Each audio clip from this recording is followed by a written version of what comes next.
Hello po, order na kayo ng melon juice. Ito ay may gluta at collagen, kaya mainam sa balat, buhok at kuko. Nagpo-promote din ito ng magandang tulog na mahalaga sa pag-aaral at sa concentration. Speaking po ng pag-aaral, narito ang mga dapat gawin upang ma-improve ang iyong memory. Una, umiwas sa masyadong matatamis.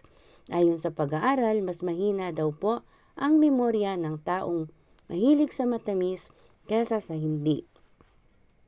And then, uminom ng fish oil supplement. Ito ay may omega-3 at DHA na nakakapagpabuti ng memorya. And then, ugaliing mag-meditate. Ito ay mainam hindi lang sa katawan, kundi pati sa utak rin. Nakakatulong daw po ito madagdagan ang gray matter sa utak. And then, practice mindfulness. Ugaliing maging focus sa mga sitwasyon, sa paligid at sa pakiramdam. And then po, uminom daw po ng vitamin D supplement. Ang kakulangan daw po sa vitamin D ay nagdudulot ng pagiging makakalimutin at nagiging risk sa demensya.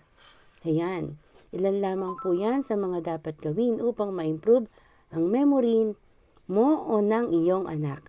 Hanggang dito na lang po and thank you for watching.